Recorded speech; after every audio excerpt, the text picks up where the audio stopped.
احنا مش حنكونوا حراس لأوروبا. هذه من اليوم الأول، من أول يوم تقابلنا مش حنكونوا حراس في البحر الأبيض المتوسط. احنا عندنا مشكلة في صحرانا، في حدودنا، في إقامتهم عندنا احنا هنا. الناس عندها الحق، ما حد تشوف الأعداد وتشوف الواحد بتوهق، رغم أنه هو السوق الليبي مستهلك عدد لا بأس به منه، وهذا شيء إيجابي. هذا هو اللي نحتاج إلى تنظيمه من وزارة العدل. الاتحاد الأوروبي طلب من قطر معاونتنا، بتعاوننا احنا، وتجي تقول لك تتهم في دول جاره وبتعاوننا، وبتجيب تقول لك والله تبي تبطل. شو مصلحتها؟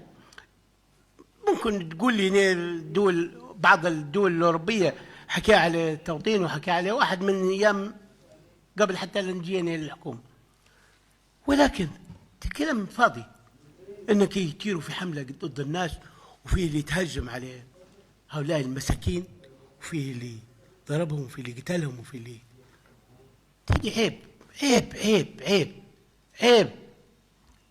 والله نوقف قدام سفارة ونقول والله انت تشيل عندك من مستندات ولا من معلومات، والله من ادعاء انك انت تتهم دولة احنا في علاقة جيدة معها، ولا في حتى غير علاقة جيدة معها.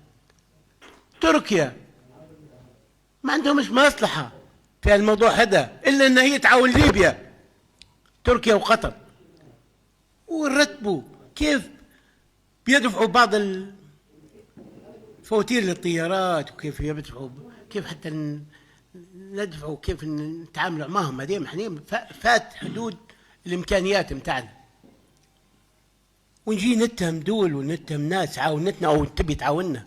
وحنا نخطط لإقامة لقاء رباعي للتعامل مع هذه الحالة. احنا قلنا لا للتوطين، معناها لا للتوطين، معناش مواطنين، احنا كلنا الليبيين. To, ga wanda ba sa jin larabci, zan ɗan yi bayani kaɗan, ni ma dai ba jin shi nake ba, ga abin da yake nufi.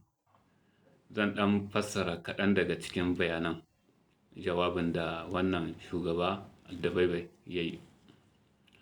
Aldabaibai ya bayyana cewa matsayar ƙasar kan batun baƙin haure da 'yan gudun hijira, ya ce Libya ba za ta amince a mayar da ita wurin da za a zaunar da baƙin haure na dindindin ba.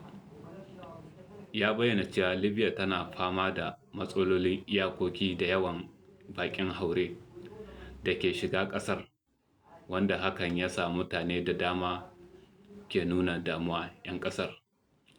Ya kuma ce akwai wasu ƙasashe da ƙungiyoyi da suke taimakawa Libya wajen magance wannan matsala, musamman Turkiyya da Qatar, ya ce.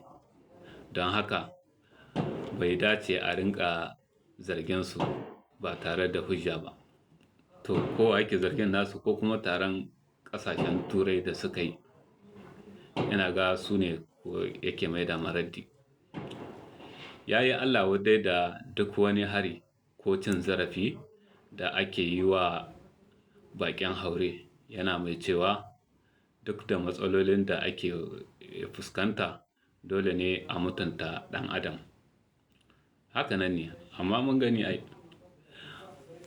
Babban saƙon jawabin shine cewa Libya tana ƙin duk wani shiri na zaunar da baƙin haure a ƙasarta, amma tana goyon bayan haɗin gwiwa da sauran ƙasashe domin nemo mafita ga matsalar masu ƙaura ba 'yan gudun hijira ko kuma a ce baƙin haure ba. A takaice, Libya ta sake jaddada matsayarta ta cewa ba za a zaunar da baƙin haure a ƙasar ba. Kai, abin nan dai mu kama jikinmu kawai 'yan Afirka, ko kuma ce babbaƙu. Yawana, Libya ta sake bayyana cewa matsayarta kan batun baƙin haure, inda ta ce ba za ta amince da duk wani shiri na zaunar da baƙin haure a ƙasar ba.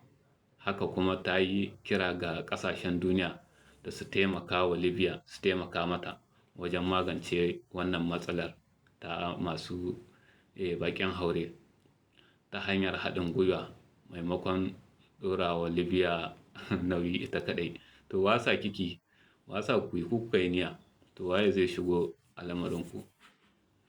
Abin da kuke kun ba daidai ba ne, duk da kun ce ba kwa take haƙƙin bil'adama ko wulaƙantawa, amma akwai wanda suke fuskantar wulaƙancin ma, kuma kamar wulaƙanci ne. Allah ya taimaka. Ya kamata mu ma hankalinmu ya shiga jikinmu, mu kama jikinmu, mu san mutuncin kanmu. Tunda ƙasar nan sun nuna ba sa son mu haƙura. Duk wanda Allah ya sa ya je gida kawai haƙura kar ya sake dawowa. Idan yana son hutawa ta ƙasar ya je, amma wannan ƙasar kawai a shafa mata lafiya. Ni dai kiran da nake ga jama'anmu don Allah, duk wanda Allah ya sa ta yi gida ya haƙura, ya zaman shi a ƙasarsu ya nemi aikin yi, ko kuma ya je wata ƙasar idan bai ya iya aiki a cikin ƙasarsu. Ka san akwai wanda a cikin ƙasarsu ba sa iya yin aiki, sai in sun huta waje suke iya yin su yi wasu ayyukan. To kira gaskiya mu canza wuri. Ni dai bana fatan idan na tafi ƙasata in dawo nan in Allah ya so ya yarda. Wannan wulaƙancin dama zaman haƙuri ne ake Libya kawai. Wata irin juyayyar ƙasa ce. Duk wanda kaga ya zo kawai dai yana zaune ne dai yana haƙuri kafin lokacin da Allah ya maida shi ƙasarsu, amma ba kowa ba yake fatan idan ya je ya dawo. A'a, ni ban taɓa gani ba ma inda ake wulaƙanta ɗan adam, ko kuma in ce ake wulaƙanta baƙin mutum irin wannan ƙasar. Babu. Ba komai. Lokaci ne. Insha Allahu. Kawai mu yi ta addu'a dai mu ma Allah ya zaɓa mana shugabanni nagari, wanda za su san ciwon mu kuma masu kishin mu, masu kishin Afirka. Muna so mu samu shugabanni a Afirka nan masu kishi na Afirka gaba ɗaya, wanda za su tado ƙarhin iko da ƙarfin tattalin arziki da kuma da ƙarhin kishin Afirka gaba ɗaya. Muna fatan hakan ya zamanto mu ma wataran yadda muke zuwa ƙasashen su nema haka, wataran a waye gari suke zuwa ƙasashen mu.